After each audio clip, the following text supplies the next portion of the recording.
Olá, guerreiros! Olá, guerreiras! Tudo bem? Professor Eduardo Galante, para dar sequência no nosso curso, simbora então falar sobre o regulamento disciplinar da Polícia Militar do Estado de Alagoas. Olha, quero lembrá-los sobre um ponto importantíssimo do nosso curso, que é o seguinte: eu sei que a Lei 13.967 de 2019 no caso, provocou diversas modificações nos regulamentos disciplinares. E no dia 26 de dezembro de 2020, foi a data fatídica, foi o último dia que os estados tiveram para ajustarem a sua documentação. O estado de Alagoas não fez isso. O estado de Alagoas não cumpriu esse prazo. Alegou problemas de pandemia, sei lá e tudo mais, mesmo porque o legislativo, nós sabemos muito bem disso, ele tem um prazo para que ele possa fazer essas modificações e no caso o Poder Executivo, é claro, para ele editar um decreto, ele não vai fazer sem que haja uma lei ali que possa justificar a sua conduta. Então, hoje o que eu vou falar para você é o que está vigente. Eu sei que você vai falar comigo, professor, acabou a prisão administrativa no âmbito militar. Eu sei que acabou. A Lei 13.967 diz que acabou, mas a revogação não é tácita. No âmbito militar, gente, é ponto pacífico. Então, assim, significa dizer que o Poder Legislativo de Alagoas terá que especificamente que editar uma nova lei e o governador do estado, com base nesta lei, vai editar um novo decreto. Até lá, o que está valendo é o decreto 37042. Até lá, o que está valendo é isso. Então, se cair na nossa prova, responda tal qual eu estou apresentando aqui para você e pronto, nós vamos partir para o sucesso. Tá bom? Feito esta colocação, então, simbora com o velho galante. É hora de muita informação. Simbora falar sobre o decreto 37042 de 96. Trata-se do regulamento disciplinar da Polícia Militar do lindo, maravilhoso e potente estado de Alagoas, tá bom?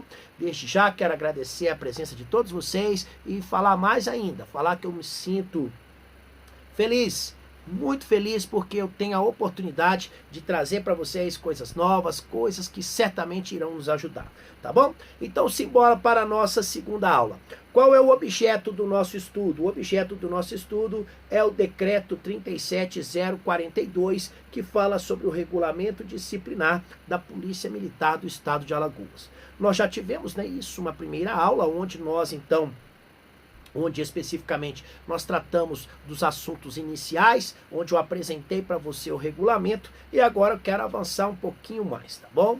Agora eu quero falar sobre um aspecto que é muito interessante. Olha, uma pergunta simples. As normas que estão aqui neste regulamento disciplinar, a quem elas alcançarão? Será que, por exemplo, as normas que aqui estão aplicar-se-ão a militares de outro estado? Não, claro que não. No caso, elas aplicar-se-ão, então, aos militares da reserva, da ativa e mais. Em caso de aplicação de quaisquer das medidas que aqui estão previstas, será que isso poderá ser feito por quem? Quem tem competência, quem a lei falou, olha, esta atribuição é sua, você pode fazer isso. Bem, é sobre isso que nós falaremos então.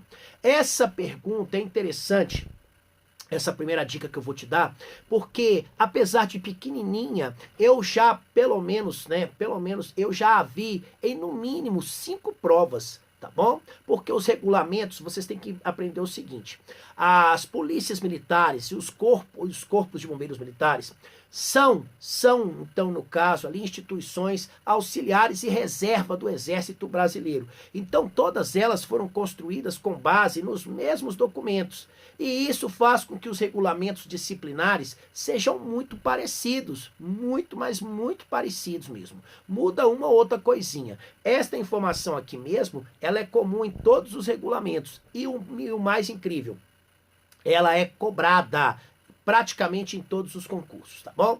A primeira pergunta que eu quero fazer a vocês: o regulamento disciplinar, ele aplicar-se-á tão somente aos militares da ativa ou também esse regulamento aqui deve ser aplicado àquele militar que está na reserva? Não, gente, aqui, ó, estão sujeitos a este regulamento, então, as polícias militares, né, os policiais militares, tanto da ativa quanto da inatividade. E aqui eu até faço uma brincadeira que é muito comum, é que quem escolhe ser militar 24/7 pelo resto da vida. 24 horas por dia, 7 dias por semana pelo resto da sua vida. Então não é porque você foi para a inatividade que você deixará de ser militar. Logo, se você não deixou de ser militar, você então, nesse caso, continuará sujeito ao regulamento. Quando o militar vai para a inatividade, a única coisa que muda é o seu status quo. Ele deixa a sua situação, ele deixa de ser um militar da ativa e passa a ser um militar da inatividade. Mas ele não deixa de ser militar não, tá bom? Além disso, olha, e os alunos que estão no curso de formação? Oh, meu Deus, quando você está no curso de formação, o que não falta é regulamento para você obedecer. Quando você lá estiver, e eu profetizo isso na sua vida, quando você lá estiver no curso de formação, então o que que acontece? Os alunos lá do curso de formação, eles também ficam sujeitos ali aos regulamentos, às normas e também às prescrições daquela instituição formadora. Então, olha só que legal. Então, você, além de responder, né, além de obedecer todas as normas que já são normais, você ainda responderá pelas normas específicas do curso de formação, tá bom?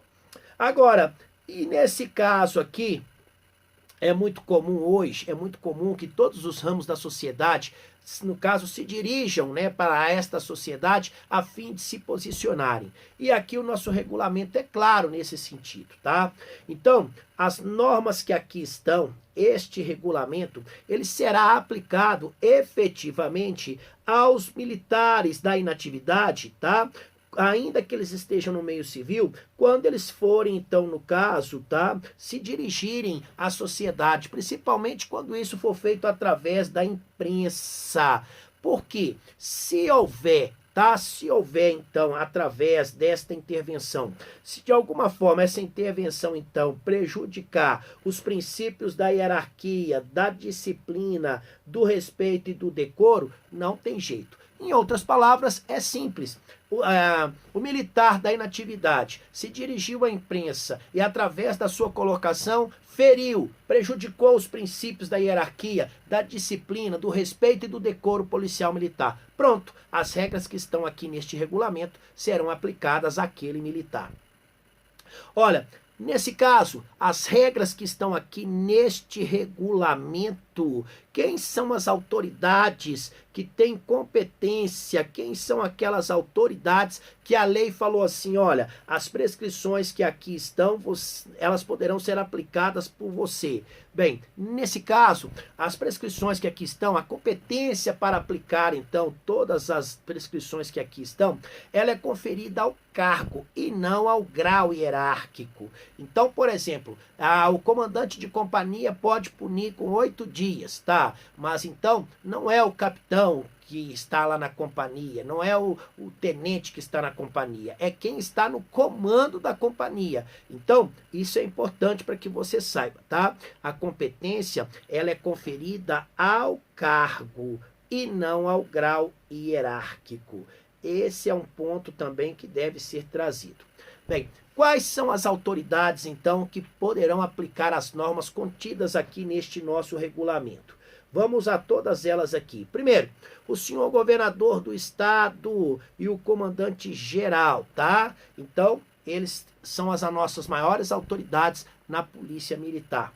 O chefe do Estado-Maior, então o chefe do Estado-Maior, a todos que lhes são subordinados, e os chefes também de gabinetes e os assessorias militares, aqueles que são subordinados aos mesmos, também poderão aplicar, tá, as normas contidas aqui neste regulamento. Os comandantes intermediários, diretores e ajudantes gerais, aqueles que lhes são subordinados, o subchefe do Estado-Maior e os comandantes das organizações policiais militares, aos seus subordinados, os chefes das seções do Estado-Maior, assessoria do Comando Geral e os subcomandantes da organização policial militar, também aos seus subordinados.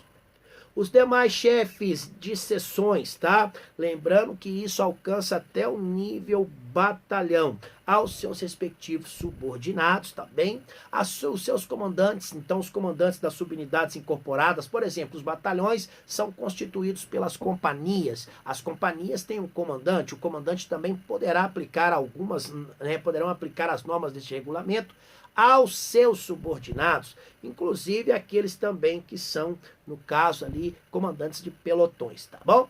Então aqui nós tivemos acesso a todos aqueles que podem aplicar as normas contidas neste regulamento.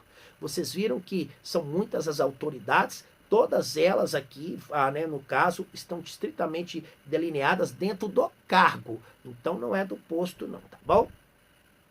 Bem, agora que você já sabe quem poderá aplicar as normas contidas neste regulamento, fica mais fácil.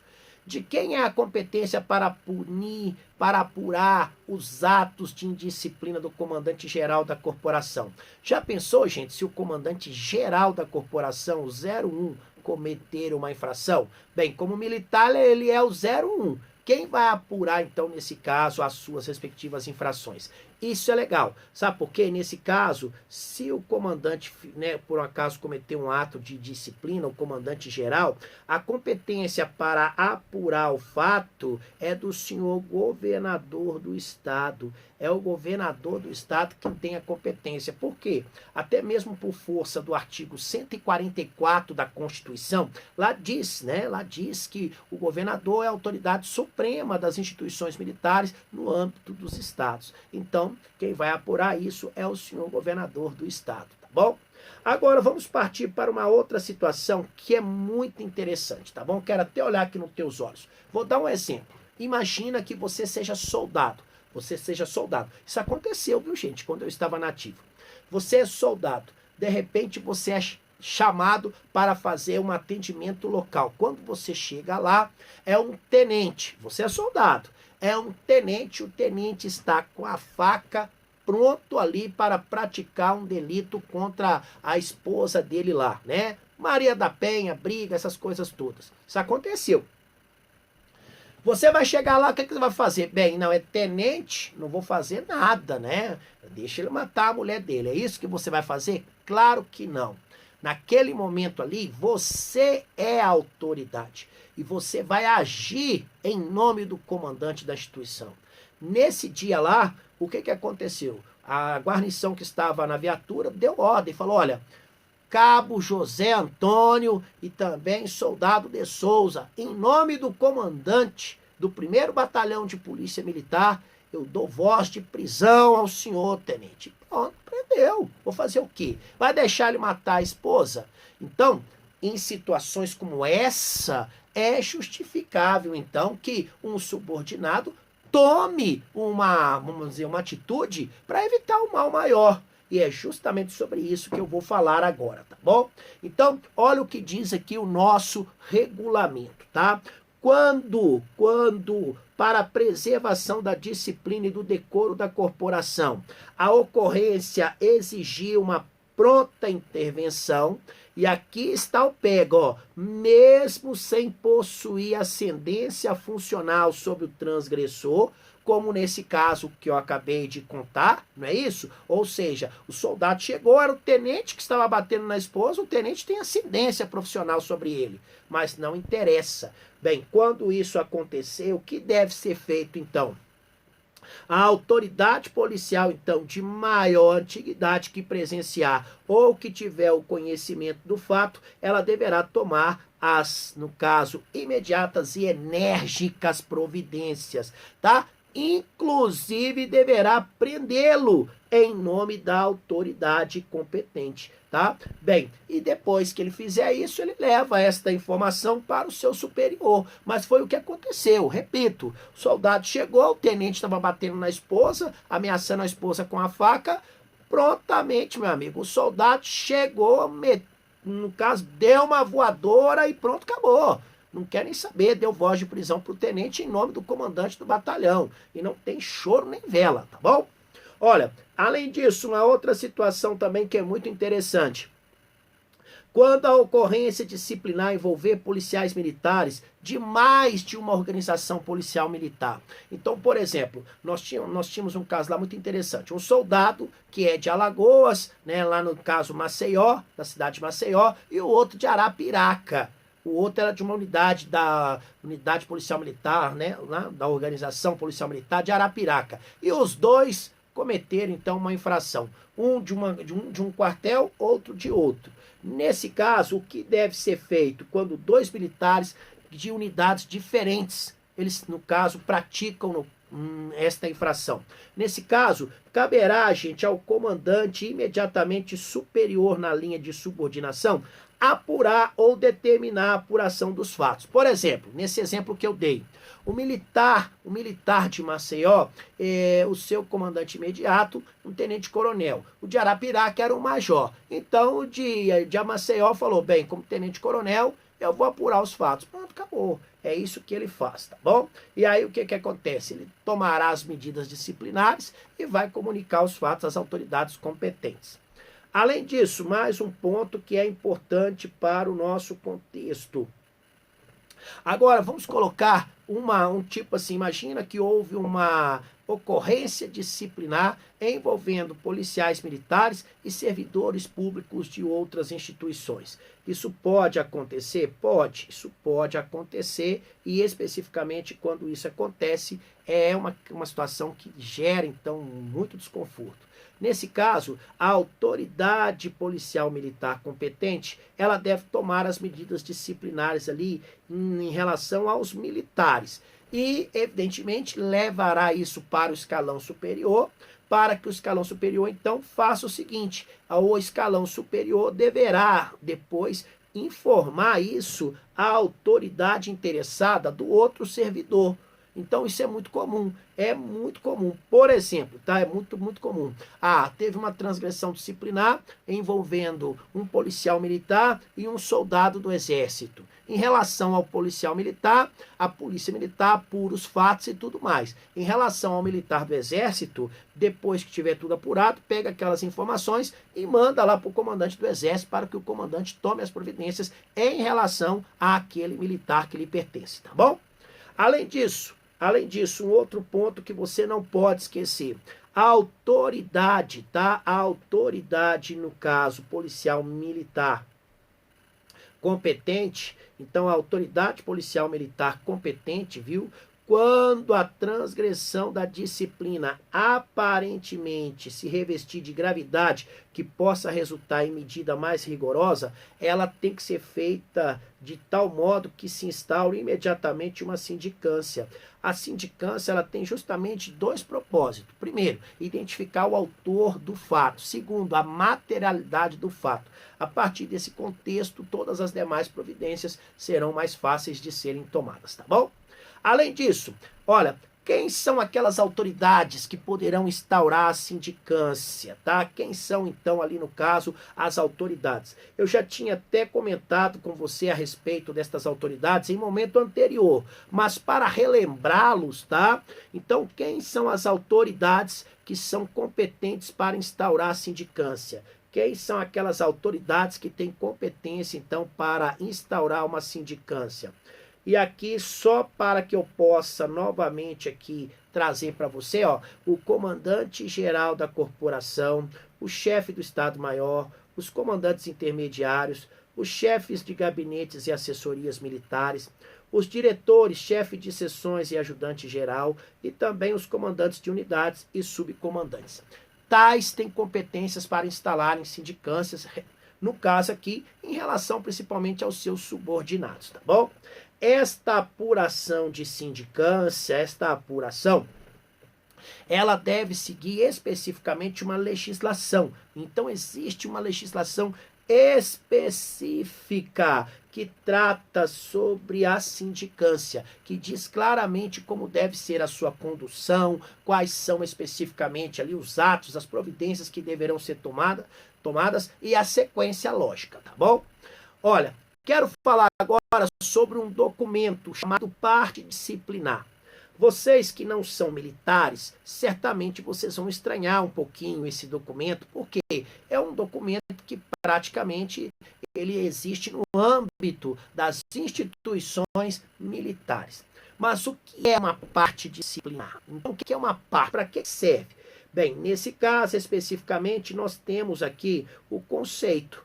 A parte disciplinar, ela pode ser assim entendida, tá? A parte disciplinar trata-se de uma comunicação, de uma narração, de um documento escrito, tá? É um documento que tem natureza obrigatória. Esse documento serve, então, para que o policial possa relatar um fato e levá-lo ao conhecimento da autoridade competente. Normalmente, são atos de natureza disciplinar, praticado por um policial militar. Então, a parte disciplinar é aquele documento onde um militar leva ao conhecimento da autoridade, evidentemente, ao fato ocorrido na natureza, ou seja, um fato de natureza disciplinar que tenha ocorrido. Tá bom? Agora, a parte é interessante, porque o militar não pode dar parte de outro militar que tenha precedência sobre ele, que está acima dele. A parte é um documento que serve para informar, um documento que serve para informar, para trazer uma informação de natureza disciplinar, mas para quem está abaixo dele. Então, é isso que eu destaco aqui, ó. Então, nesse caso, esse documento, tá, é que o militar que praticou aquela atividade, que praticou aquela conduta, né, de indisciplina, nesse caso, aquele militar, obrigatoriamente, ele é de posto, tá? Ele é de posto ou graduação igual àquele que assinou o documento, ou de menor antiguidade, ou de posto ou graduação inferior à do signatário. Portanto, eu sempre brinco assim, a parte não pode ser, tá, de baixo para cima, é sempre de cima para baixo. Então, por exemplo, o cabo, ele não vai dar uma parte do sargento. O sargento não vai dar uma parte do subtenente. O subtenente não vai dar uma parte do capitão. Não, é sempre ao contrário. É sempre para baixo, tá bom? Então, você, para que possa informar um ato indisciplinar de um militar, você, através de parte, esse documento deve ser feito se o militar que você fará parte, ele for inferior ali no grau hierárquico a você, tá bom? Bem, existem algumas informações que não podem faltar na parte. Pode até ter mais, mas não pode faltar. O que não pode faltar na parte? Quais são as informações iniciais que não poderão faltar na parte de jeito nenhum? Primeiro, a parte deve ser clara, concisa, precisa, deve ser objetiva, direta, mostrando realmente o que aconteceu, quais foram, então, ali as pessoas que foram envolvidas, quais são as coisas que foram envolvidas, e mais, qual foi o local, data e hora em que ocorreram, e mais, quais foram as circunstâncias que estiveram presentes naquela conduta, e lembrando que parte não é um lugar onde não é um documento onde você vai tecer as suas informações pessoais ou as suas opiniões. Parte não foi feito para isso, tá bom? E mais, a parte deve ser claramente ali a verdade dos fatos, sem inventar nada. A parte tem que ser um documento preciso, você tem que narrar efetivamente o que aconteceu. E mais, a parte deve ser apresentada em 2 vias e no prazo de 2 dias úteis. Cuidado com prazos. Já falei para vocês, banca adora colocar prazos, tá? Agora, vamos colocar aqui uma ideia que é interessante. Normalmente, primeiro apura-se o fato e depois toma-se a providência. Aqui no caso, o nosso regulamento ainda está falando da prisão, não é isso? Está falando da prisão. Mas eu lembro a vocês que a Lei 13.967 de 19 acabou com a prisão no âmbito, né? Acabou com a prisão administrativa no âmbito das unidades militares. Mas ainda aqui não mudou. Então, essa dica 33, eu vou até discuti-las com vocês, mas eu não vou dar destaque, tá bom?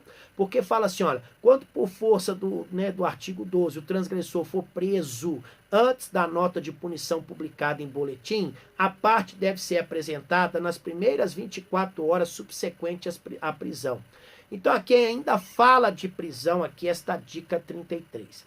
Eu entendo que, apesar de estar vigente o decreto, duvido que a banca vai colocar essa informação na prova. Sabe por quê? Se colocar, o que vai ter de recurso quanto a esta informação, baseado na Lei 13.967, apesar que eu acho que o recurso não vai ser frutífero, porque a banca vai alegar que o decreto está vigente até que se faça qualquer outra modificação. Mas, para não dizer que não falei das flores, não é isso? Para não dizer que não falei, então, normalmente, apura-se o fato e depois é que se realizava a prisão. Mas se o militar foi preso antes, tá? Ou seja, foi feita a prisão e depois foi feita a parte, então nós temos um prazo aí, 24 horas ali subsequente à prisão para apresentar esse documento, tá bom? Fica aí esta dica para vocês. Além disso, a autoridade que receber a parte, vamos supor que ela não tenha condições para decidir sobre aquela parte. Então, se ela não tem competência, ela não pode responder aquela parte, manda para quem tem. Por exemplo, o sargento deu uma parte para o comandante da companhia. O comandante da companhia, o capitão, falou assim, bem, esse assunto eu não tenho como resolver. Aí o que ele faz? Ele encaminha, então, para o comandante geral lá, o comandante da organização policial militar. É assim, se você recebeu um documento, você não tem condições de resolvê-lo, de solucioná-lo, você deverá fazê-lo a quem tem. Então, manda para cima. Nos casos de participação de ocorrências com policial militar, de organizações policiais militares, diversas daquela que pertence o signatário da parte. Signatário é quem assinou a parte. Imagina, eu dei uma parte de um elemento, de um soldado que é de outra organização policial militar, não é da minha, é de outra. E aí? Bem, nesse caso, tá? Esse militar que foi, então, que deu a parte, ele deverá ser notificado da solução que foi dada. Lembrando que para isso existe um prazo de 15 dias úteis. Por exemplo, vou dar um exemplo. Você é do 1º Batalhão de Polícia Militar aí de Maceió, tá? E aí o que aconteceu? Você viu, e você é sargento, você viu um soldado cometendo um ato de indisciplina, só que ele é do 2º Batalhão. O que você fez? Você deu uma parte, assinou a parte, mandou para o comandante do 2º Batalhão. O comandante do 2º Batalhão, ele vai receber esse documento e vai te dar um resultado, vai dar uma solução daquela parte que você deu, e para isso ele terá o prazo de 15 dias úteis. Além disso, a solução da parte, ela será dada no prazo de 4 dias úteis. Então, significa dizer que, nesse caso, o militar ou o comandante lá, o responsável, a autoridade competente que recebeu a parte, ela não pode ficar com esse documento a vida inteira, não. Ela tem 4 dias úteis para dar uma solução para aquele documento. 15 dias úteis é quando o militar é de outra organização militar, tá bom? E mais, quando a solução depender de resultado de exames médicos ou perícias, às vezes pode ser que necessite ali de resultado de exames médicos e de perícias ali, tá? E mais, e aí suponha-se que nesse período não seja possível ali então cumprir esse prazo de 4 dias por este fato. E aí, nesse caso, então, a solução deverá ser proferida nos 2 dias úteis subsequente aos exames ou às perícias. Vou dar um exemplo. Um sargento viu um soldado, andando só de coturno e calça, sem a camisa, né, sem a gandola, andando normal pela ruas assim, com a cobertura voltada para trás. E aí, conclusão, o sargento foi lá e participou o soldado que ele estava naquela situação. Imediatamente, o que aconteceu? O soldado alegou que estava sob o efeito de entorpecentes. Então foi feito ali uma perícia, foi feito ali um exame para saber se realmente ele estava sob o efeito de entorpecentes. para que pudessem então ser tomadas as devidas providências. É um exemplo claro do que pode acontecer. Olha, o pedido de solução de parte, tá? Ela é direito conferido ao signatário. Então, nesse caso, aquele que assinou a parte, ele tem direito de saber o que aconteceu com o documento que ele fez. Então, toda vez que o militar ele dá uma parte do outro, ele tem o direito de saber especificamente o que aconteceu. Tá bom? E normalmente, então, nesse caso aí, o mais importante para a nossa prova é que você leve, então, esta ideia, que o pedido de solução de parte é direito conferido do signatário, tá bom? Então, ele tem direito de saber o que ocorreu especificamente, tá bom? Aqui eu até complemento a ideia com alguns incisos, mas a ideia que cai na prova é essa aqui, ó, que de fato o pedido de solução de parte é direito de quem fez a parte, de quem assinou aquela parte. Em qualquer hipótese, tá? Em qualquer hipótese, olha, o pedido de solução de parte, ele deverá ser, né, nesse caso, obrigatoriamente inscrito e deve ser encaminhado através do comandante. Então, existe toda uma formalidade. Quem fez a parte tem direito de saber qual foi, então, a solução dada. Isso é fato, mas isso não vai ser feito de qualquer maneira, não. Existe toda esta formalidade.